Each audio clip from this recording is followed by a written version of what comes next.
அன்பு மாணவ செல்வங்களுக்கு வணக்கம். வேதிவினை வேகவியல் பாடத்திலிருந்து தன்மதிப்பீடு வினாக்கள்ல ரெண்டாவது வினவுல ரெண்டாவது சப்டிவிஷன் அந்த கொஷினுக்கான ஆன்சரை தான் இந்த வீடியோவில் டிஸ்கஸ் பண்ண போகிறோம். கொஷின் என்னன்னு பார்த்துடலாமா? ஒரு வினையை கொடுத்துருக்குறாங்க, ஈக்குவேஷன் கொடுத்துருக்குறாங்க. 2NO. NOனா நைட்ரிக் ஆக்சைடு. இது குளோரின் கூட வினை புரியுது. வினை புரிஞ்சு 2NOCl நைட்ரசைல் குளோரைடு NOCl அப்படிங்கிற ஒரு வாயுவை கொடுக்குது. இந்த வினைக்கு சில டேட்டாவை கொடுத்துருக்குறாங்க. அது அட்டவணையில் பாருங்க. NO ஒரு வினைப்படு பொருள், Cl2 இன்னொரு வினைப்படு பொருள், NOCl வினை விளை பொருள். இப்போ இந்த வினைப்படு பொருள்களோட செறிவு கொடுத்துட்டாங்க.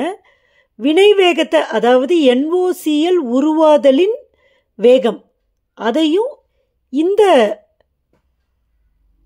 டேட்டாக்கு ஏற்ற மாதிரி எக்ஸ்பெரிமெண்டல் டேட்டா கொடுத்துருக்குறாங்க.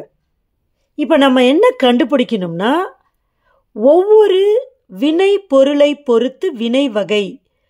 அப்போ வினை பொருள்னு யாரை இங்கே சொல்கிறாங்கன்னா, இந்த NOவையும் Cl2வையும் சொல்கிறாங்க. இவங்களை பொறுத்து வினை வகை என்ன அப்படின்னு சொல்லணும். ஒட்டுமொத்த வினை வகை என்னன்னு சொல்லணும். இதுதான் இங்கே கொடுத்துருக்கிற ஈக்குவேஷன். என்ன ஈக்குவேஷன் கொடுத்துருக்குறாங்களோ அதுக்கு முதல்ல வினை வேக விதியை நம்ம எழுதணும். வினை வேக விதியை எப்படி எழுதுவோம்? நமக்கு இது நல்லா தெரிஞ்சிருக்கணும். வினை வேகம் இஸ் ஈக்குவல் டு வினை வேக மாறிலி K இன்ட்டு அந்த வினைப்படு பொருள்கள் யார் இங்கே? NO அவரோட செறிவு இன்ட்டு Cl2 அவரோட செறிவை போட்டுடணும். இதில் இங்கே பவரில் நம்ம Mன்னு எழுதுகிறோம். ஸோ இதுதான் என்னது? அந்த வினை வகை. இதை தான் நம்ம கண்டுபிடிக்கணும். எம்மை கண்டுபிடிக்கணும், என்ன கண்டுபிடிக்கணும் தனித்தனியாக. இப்போ எம்ன்னு சொல்கிறப்ப அது வினை வகை. யாரை பொறுத்துனா யாருக்கு மேலே இருக்குது? NOவோட செறிவுக்கு மேலே இருக்குது. அப்போ NOவை பொறுத்து வினை வகை M, Cl2வை பொறுத்து இந்த வினையோட வினை வகை N. ஒட்டுமொத்த வினை வகை எம்மையும் எண்ணையும் நம்ம கூட்டணும். சரி, முதல்ல என்ன பண்ணிட்டோம்? பொதுவாக எழுதிட்டோம். கொடுத்துருக்கிற வினைக்கு ஏற்ற மாதிரி வினைவேக விதியை எழுதிட்டோம். இப்போது இது ஒரு சோதனையோட டேட்டாவா, இது ஒரு சோதனையோட டேட்டாவா, இது ஒரு சோதனையோட டேட்டாவா? 3 சோதனைகள் இருக்கா? இந்த 3 சோதனைகளோட அடிப்படையில் இந்த வினைவேக விதியை எழுதணும். எப்படி எழுதுறோம் பாருங்க. வினை வேகம்க்கு இதை எழுதிடணும். K மதிப்பு இல்லை, M மதிப்பு N மதிப்பும் இல்லை. NO செறிவு கொடுத்துருக்கு, Cl2 செறிவு இருக்குது, அப்படியே எழுத போகிறோம். இப்போ வினை வேகம் முதல் சோதனைக்கு 7.8 × 10⁻⁻5 வினைவேகம் எழுதிட்டேன்னா இஸ் ஈக்குவல் டு Kக்கு K எழுதிட்டேன். NO செறிவு இங்கே என்ன இருக்குது? 0.1 இருக்குது, பவர் M. Cl2க்கு என்ன இருக்குது? அதுக்கும் 0.1 தான் இருக்குது, பவர் N. முடிஞ்சு போச்சு. இது சமன்பாடு 1. அடுத்தது ரெண்டாவது சோதனைக்கு 3.12 × 10⁻⁻4 is equal to K into 0.2 power M into 0.1 power N. அவ்வளோதானே. இது ரெண்டாவது சமன்பாடு. மூணாவது சமன்பாடு 9.36 × 10⁻⁻4 is equal to K into 0.2 இருக்கா NOவோட செறிவு, பவர் M. Cl2வோட செறிவு பாருங்க 0.3 இருக்கு, பவர் N. இது மூணாவது சமன்பாடு. அவ்வளவுதான். கெமிஸ்ட்ரி மூலமாக நம்ம எழுத வேண்டியது இதுதான். இனிமே நம்ம என்ன பண்ண போகிறோம்னா கணக்கு தான் போட போகிறோம், மேத்ஸு தான். இப்போ இங்கே மொத்தமாக எத்தனை ஈக்குவேஷன் இருக்குது? Equation 1, equation 2, equation 3. இந்த 3 ஈக்குவேஷனை பேஸ் பண்ணி தான் எம்மோட மதிப்பையும் என்னோட மதிப்பையும் ஒட்டுமொத்த வினை வகையான M+N மதிப்பையும் நம்ம கண்டுபிடிக்க போகிறோம். அதுக்கு இங்கே என்ன பண்ண போகிறோம்னா இந்த 3 வினையை 2 செட்டாக எடுத்துக்க போகிறோம். 2 செட்டாக எடுத்துக்க போகிறோம். அந்த செட்டை எப்படி செலக்ட் பண்ணுறதுனா, நீங்கள் இங்கே பாருங்கள், இதில் இந்த செறிவுகளில் 2 செறிவு ஒரே மாதிரி இருக்கணும். இப்போது இந்த 2 சமன்பாடில் பாருங்கள், இங்கேயும் 0.1 இருக்குது, இங்கேயும் 0.1 இருக்குது. ஏன் அப்படி பார்க்குறோம்னா, நீங்கள் வகுக்க போகிறீங்க இந்த ஈக்குவேஷனை, அப்போ அது கேன்சல் ஆகிடும்.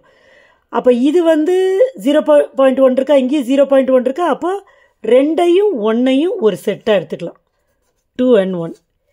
இப்போ இந்த 2 ஈக்குவேஷன்லையும் பாருங்கள், இதில் 0.2 இருக்குது, இதுலேயும் 0 இருக்குது. ஸோ இவங்க 2 பேரையும் ஒரு செட்டாக எடுத்துக்கலாம். அப்போது 2 and 3.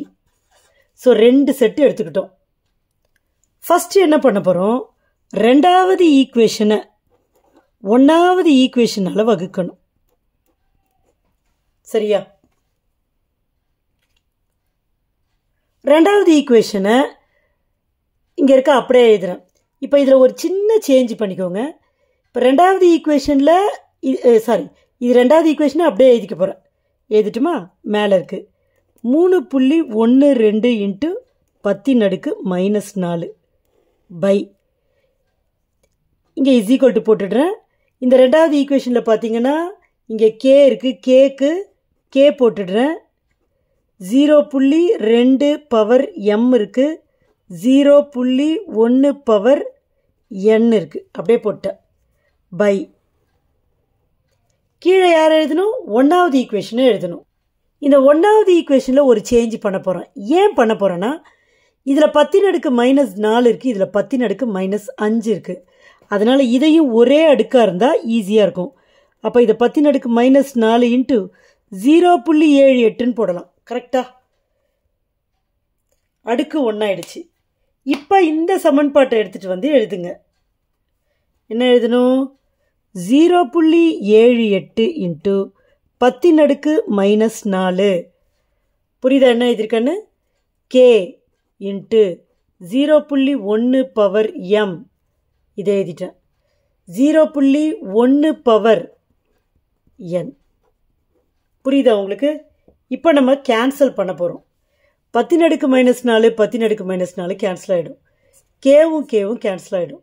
0.1 power n 0.1 power n cancel ஆகிடும். 0.78 3.12ல் 4 தடவை போகும். 8 4 32, மீதி 3, 7 4 28, 3 31 வந்துடும் பாருங்க. இப்போ இந்த 0.1 ஒரே பவர் இருக்கா, கேன்சல் பண்ணலாம். இந்த 0.1 இதில் 2 தடவை போகும், 0.2ல் 2 தடவை போகும். அப்போ இந்த சமன்பாடை எப்படி எழுதலாம், இங்கே வெறும் 4 இருக்குது, 4 = இங்கே 2 இருக்குது, பவரில் m இருக்குது. இப்போது நம்ம எம்மை தான் கண்டுபிடிக்கணும். பட் இந்த m வந்து பவரில் இருக்குது. அப்போ பவர்லேருந்து எம்மை தூக்கி வெளியில் கொண்டு வரணும். அப்போ இங்கேயும் ஒரு நம்பர், இதை பவர் நம்பராக மாற்றணும். அப்போ 4 2 ஸ்கொயர்னு வைக்கிறோம். இது 2 பவர் mன்னு இருக்குது. இப்போ ரெண்டுத்தையும் பாருங்கள், இந்த கீழே இருக்கிற நம்பரை பேஸுன்னு சொல்லுவோம், மேலே இருக்கிற நம்பரை பவர்னு சொல்லுவோம். பேஸு 2 ஒரே மாதிரி இருந்தால் பவரும் ஈக்குவலாக இருக்கும். பேஸு ஈக்குவலாக இருந்தால் பவரும் ஈக்குவலாக இருக்கும். இங்கே பேஸு 2ஆக இருக்குது. அப்போது பவர் வந்து m = 2. அப்போ எம்மோட மதிப்பை கண்டுபிடிச்சிட்டோம். இப்போ எம்மை என்னன்னு சொல்லுவீங்க, அதுக்கு நீங்கள் m எங்கே இருக்காருன்னு பார்க்கணும். இப்போ இந்த வினைவேக விதியில் பாருங்கள், m எங்கே இருக்கிறாரு, என்னோட பவராக இருக்கிறாரு. அப்போனா எம்ன்றது வினை வகை தான். ஆனால் யாருக்கு மேலே இருக்கிறாரோ அவரை பொறுத்து வினை வகை. NOக்கு மேலே இருக்கிறாரு.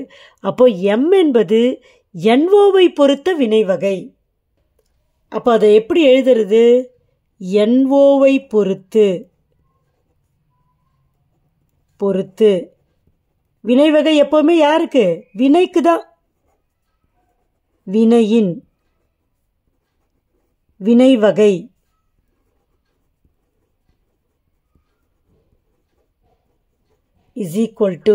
m which is equal to 2.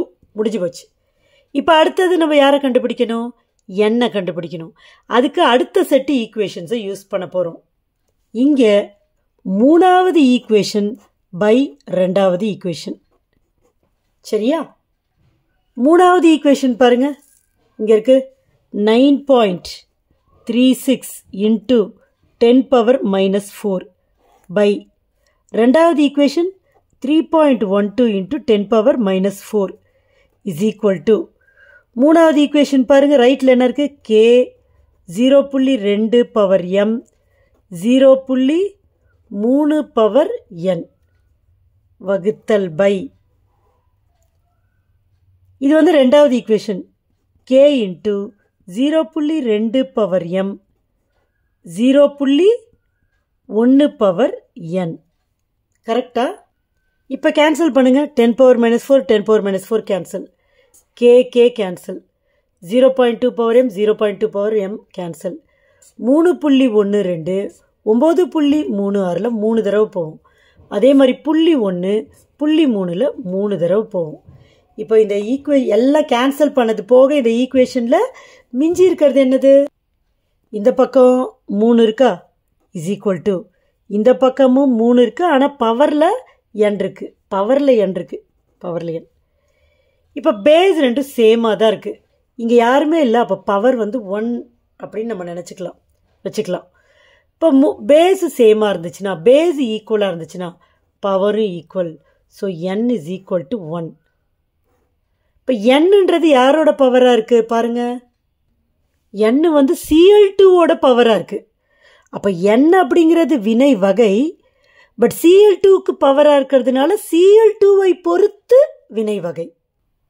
புரியுதா உங்களுக்கு? இந்த மாதிரி எழுதிடணும். கொஷினில் அது மட்டும் இல்லாமல் என்ன கேட்குறாங்க? ஒட்டுமொத்த வினை வகை கேட்குறாங்க. அப்போ ஒட்டுமொத்த வினை வகை எப்படி கண்டுபிடிக்கிறது? எம்மையும் எண்ணையும் கூட்டணும். So M plus n which is equal to M is equal to 2 n is equal to 1. இப்போ ஒட்டுமொத்த வினை வகை 3. இதுதான் ஆன்சர். உங்களுக்கு புரிஞ்சிருக்குன்னு நம்புகிறேன். தேங்க்யூ.